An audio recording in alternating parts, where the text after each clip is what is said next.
Muito bem, vamos imediatamente passar para o próximo painel.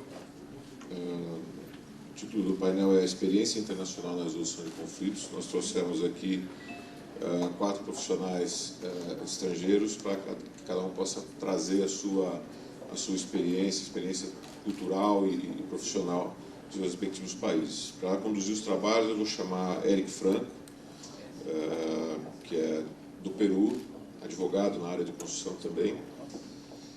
E como membros do painel, a doutora Sandra Gomes Pinto, de Portugal, Roger Peters, dos Estados Unidos, e Juan Eduardo Figueroa Valdés, do Chile.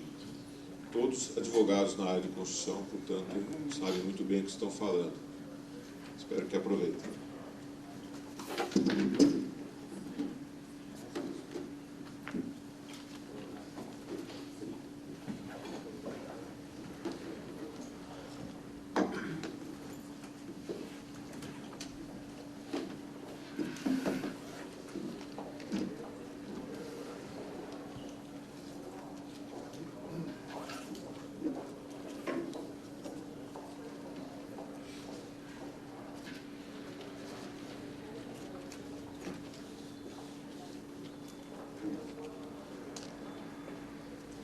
Good morning, everybody. Thank you very much. I am going to speak in English because I think my Portuñol is not that good. So, thank you, Fernando, for the invitation. Thank you, Yvette. We're very happy to be here. Our panel intends to present the experience of 4 different countries in relation to disputes and also comment some of the trends we are seeing. I want to introduce first Sandra Gomes Pinto. She has 20 years of intense experience in litigation regarding mainly construction, oil and gas matters and arbitration. She's a lawyer from Portugal. She represents some important construction groups with activity in Portugal, Angola, Mozambique, Guinea and Macau. She frequently represents German companies that invest in Portugal in infrastructure projects, some of them funded by German government. Is involved in innovative projects regarding energy and provided counsel for projects related to the liberalization of the energy market in Portugal. She has several postgraduate studies regarding European law, administrative law, construction and energy, and is involved in international arbitration and in groups that discuss these matters and wrote and is writing articles related to this matter. She's a partner of the boutique law firm focused on arbitration, construction and energy. I also want to introduce Roger Peters. Roger is an experienced construction attorney with more than 40 years managing and resolving construction claims matters. He worked for 35 years for one of the largest privately owned construction companies in the US as their general counsel, and then as executive vice president and general manager of the companies in Hawaii and Guam. He also is an experienced mediator and arbitrator and currently sits on 5 dispute boards. He also was chosen to be on the dispute board for the New York and Jets and Giants Meadowlands Stadium. That's a $1 billion project in New York City. And Juan Eduardo Figueroa, who is coming from Chile. He's an attorney from Chile. He's a fellow of the Chartered Institute of Arbitrators. He's an arbitrator of the Chilean Chamber of Commerce, the ICDR, and the CCBC.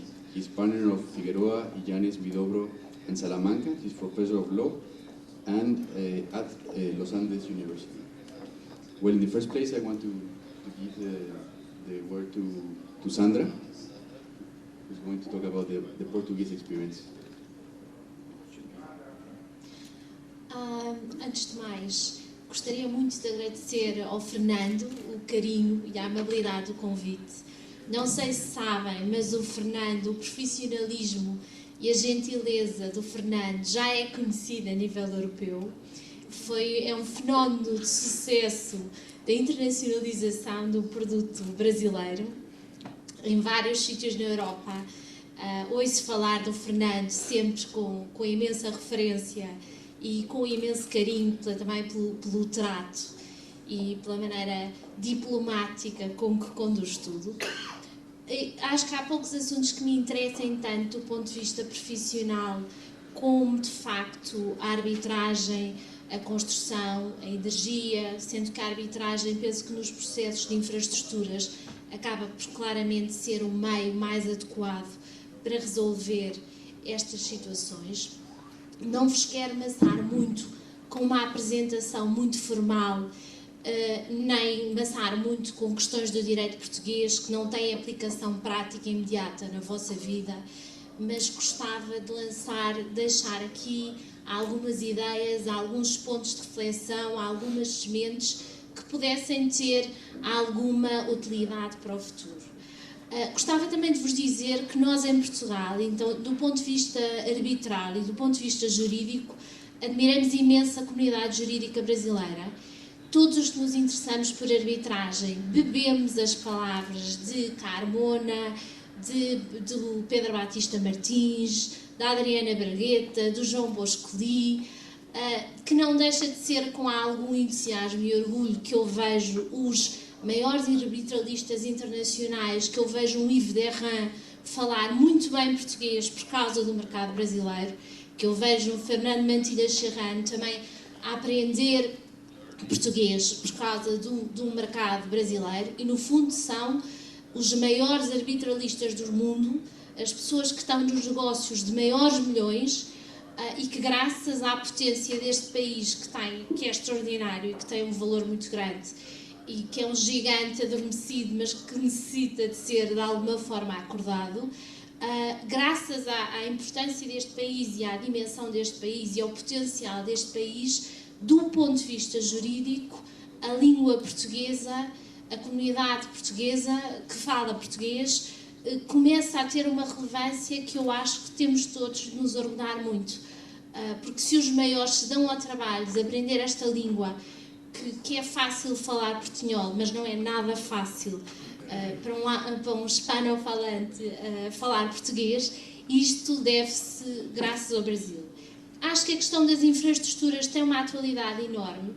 Eu interesso-me imenso por temas de energia, por temas de eficiência energética, e sendo a energia tão cara no mundo inteiro, fiquei chocada quando me disseram há poucos dias que há jazidas de gás natural no Brasil que são queimadas porque não há infraestruturas para as aproveitar. E, portanto, acho que o tema das infraestruturas, do desenvolvimento das infraestruturas, o tema que o Fernando trouxe aqui, tem uma atualidade enorme e tem imensa importância na situação que o Brasil vive atualmente, e para o Brasil dar um salto na economia e para o país efetivamente poder evoluir naquilo que tem de não tão bom. Também devo-vos dizer que às vezes, e conheci o Fernando ano passado em Berlim, e foi com muito orgulho que eu vi, perante um auditório mais ou menos hostil e que questionou a questão, um colega, o Maurício Almeida Prado, defender com orgulho e com convicção a arbitragem obrigatoriamente em português, que tanto quanto creio é obrigatório na vossa lei das PPPs.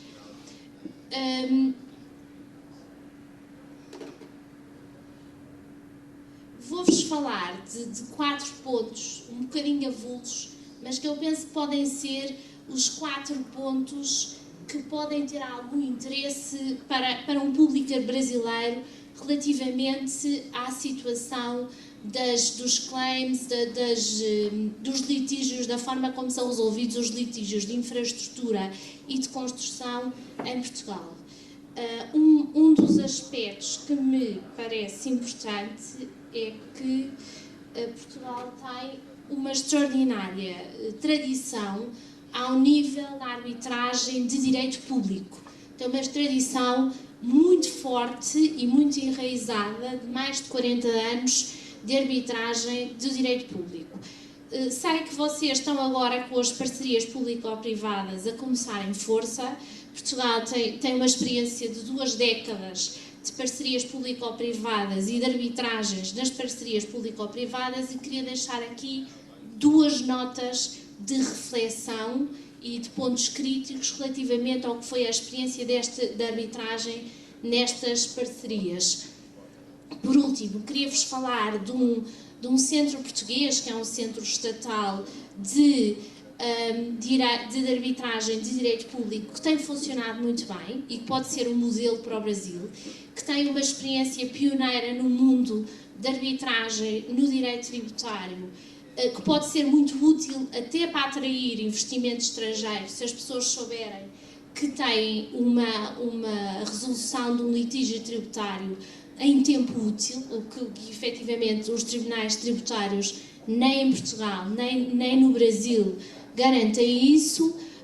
Por último, como sabem, Portugal nos últimos tempos, isto foi quase como um filme cujo motor eram as obras de infraestruturas, e esse filme quase parou devido à crise económica e, portanto, grande parte das grandes empresas portuguesas acabaram por ir para os mercados angolanos e para os mercados moçambicanos, onde os brasileiros também estão, e, portanto, queria dar aqui só 2 ou 3 notas práticas do que tem sido a prática da arbitragem nestes países. Quanto às arbitragens de direito público, no direito público, diria que um dos pontos importantes é que nós temos uma experiência de 40 anos nas empreitadas de obras públicas do recurso à arbitragem. Foi uma coisa que começou em 1969, porque houve uma consciência clara e uma necessidade clara, apesar de nem sequer haver previsão constitucional da arbitragem, de que relativamente às empreitadas de obras públicas era fundamental haver um meio célere de resolução dos problemas que iriam surgindo. Se deixássemos as questões para serem resolvidas no contencioso administrativo, era no dia de São Nunca, quer dizer, era passado 10 anos que teríamos uma resposta. E, portanto, desde muito cedo houve uma consciência que para a celeridade e para as obras acontecerem tinha que haver, relativamente a certos aspectos do contrato, um mecanismo que acelerasse uma resolução dos problemas de uma forma célere. Depois, o processo de evolução do direito público passou por vários pontos, não vos vou amassar muito com eles, mas se calhar vou falar que em 82 houve uma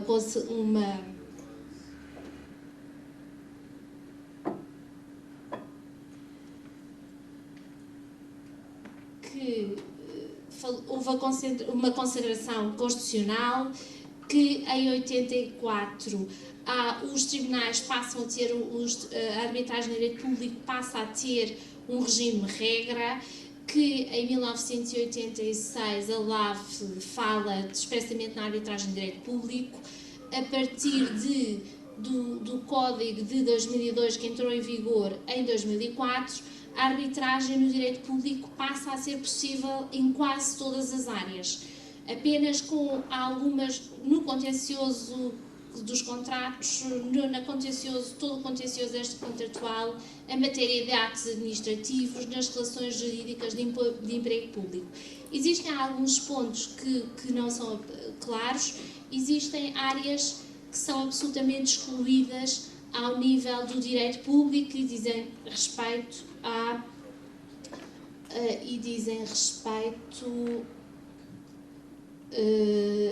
aos atos de responsabilidade política, de responsabilidade da função jurisdicional e, portanto, basicamente são estas as matérias a direitos indisponíveis, a situações em que há contra-interessados que não aderiram, que não fizeram a cláusula compromissória e que não aderiram ao compromisso arbitral. Portanto, basicamente, a arbitragem é possível e em todas as áreas do direito público, e em termos de montantes globais, a arbitragem de direito público tem maior expressão, se calhar não em número de processos, mas em termos de volumes de dinheiro, de montantes envolvidos, tem maior expressão em Portugal do que a arbitragem de direito privado. A arbitragem em todas estas questões revela claras vantagens. Não vou desenvolver muito as vantagens porque é um tema que vai ser desenvolvido pelo meu colega de painel, Juan.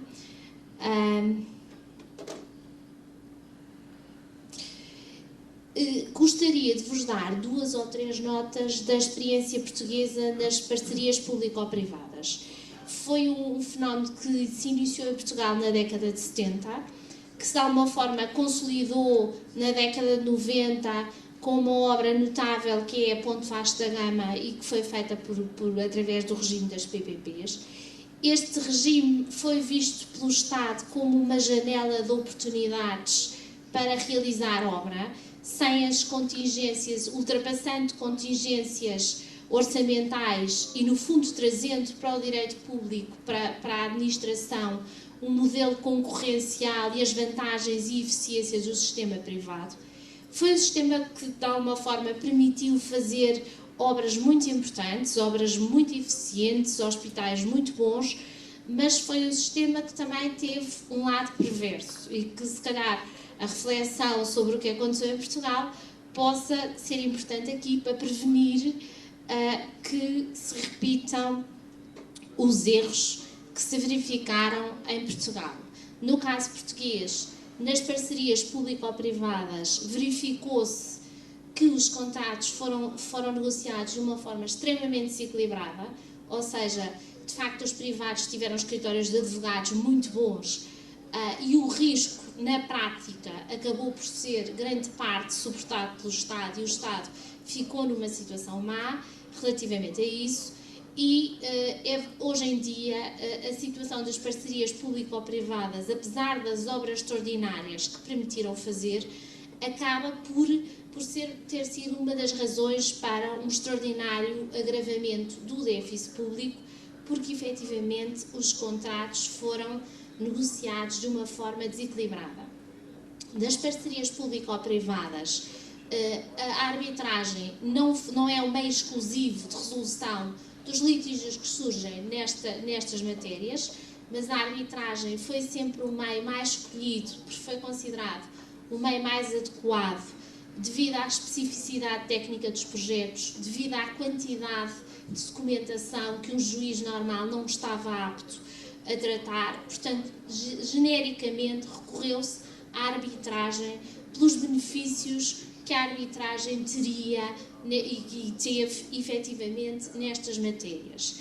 Nos 2 regimes que nós tivemos que regularam as parcerias público-privadas, nos 2 a arbitragem estava expressamente prevista e nos 2 havia mecanismos de monitorização do processo arbitral, sendo que no último regime das parcerias público-privadas havia uma unidade de acompanhamento que monitorizava e de alguma forma fiscalizava o processo arbitral e também dava todo o apoio técnico que o ente público pudesse necessitar nesse processo arbitral.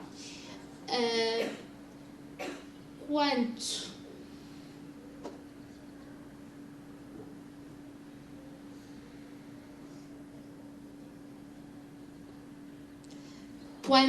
à arbitragem nas parcerias público-privadas, tenho uma nota crítica a fazer e, Yuri, condendo, gostaria de vos dizer que deveria ser um ponto que deveria ser alterado e que, porventura, aqui no Brasil também deveria ser pensado.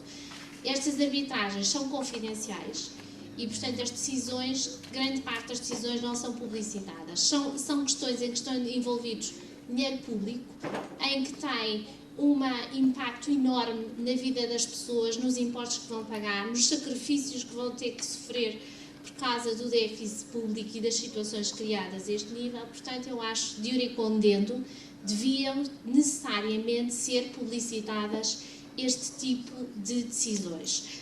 Gostaria também de vos falar muito, muito rapidamente de uma experiência positiva em Portugal e que diz respeito a um centro de arbitragem administrativa que funciona bastante bem e que resolve quase todos os litígios, em especial os litígios de matéria fiscal, o que eu tanto quanto sei é uma experiência única no mundo e que poderia eventualmente ser um exemplo para o Brasil, porque, de facto, a justiça fiscal célere, mesmo numa primeira instância, é um fator importantíssimo para atrair um investimento estrangeiro que lida muito mal com incerteza de tempo, de duração e de resolução num litígio nesta área.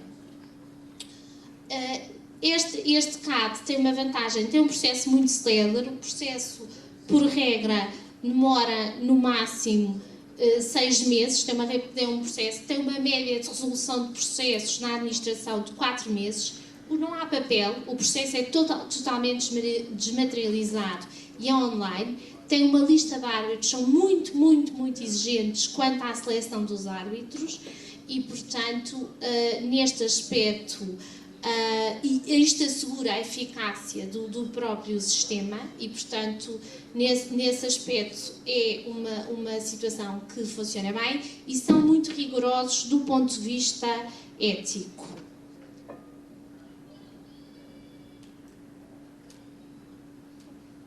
Por último, gostava de dar 2 notas práticas com o funcionamento da arbitragem em Angola e Moçambique, onde estão atualmente grande parte das empresas portuguesas. Portanto, a nossa resolução de litígios passa também por conhecer a prática destas arbitragens e onde estão também algumas empresas brasileiras e alguns advogados famosos brasileiros como o Fernando.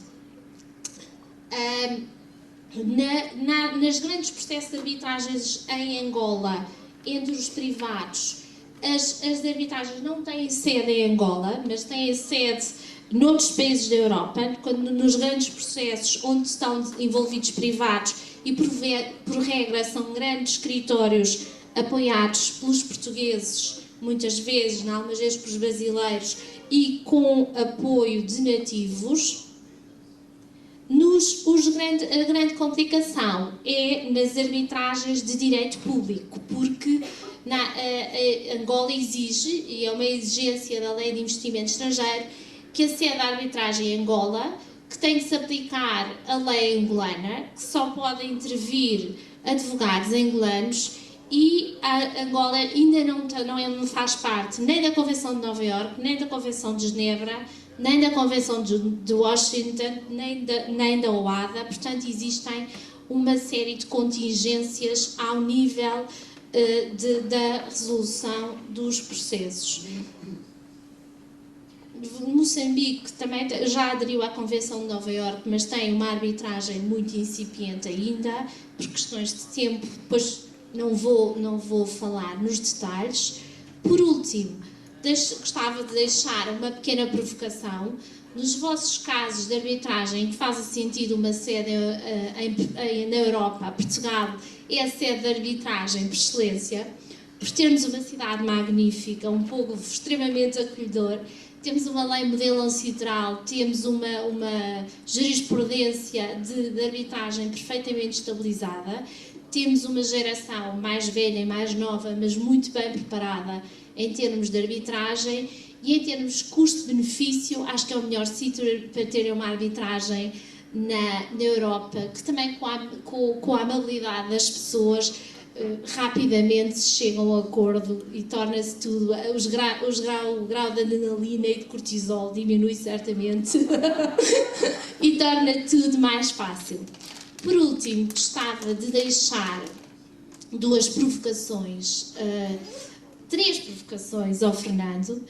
A primeira, gostava de lhe perguntar se é possível em Angola, com a experiência que ele tem, um privado ter uma arbitragem justa e com um processo, com as garantias de due process, quando a arbitragem é contra um ente público angolano. E, portanto, gostava de saber qual é a experiência dele.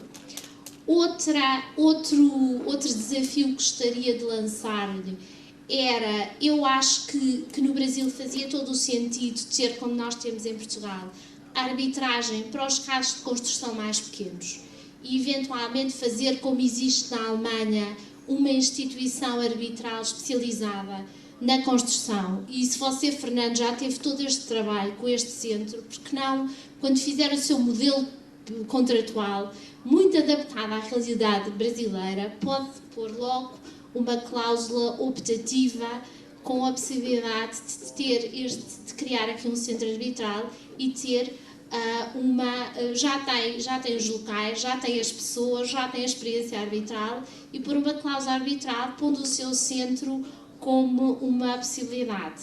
Fazendo um centro com gente mais nova, se calhar, mas muito bem preparada e tendo uma grande exigência ao nível dos árbitros. O Fernando já me disse que isto era difícil, com a capacidade de mobilização que ele tem de pessoas, certamente isto não será difícil. Por último, gostava de lançar o repto também a que este instituto ocupasse também de Angola e do Brasil, de Moçambique e também dos outros países de expressão portuguesa que estão ávidos de eventos arbitrais e de formação na arbitragem.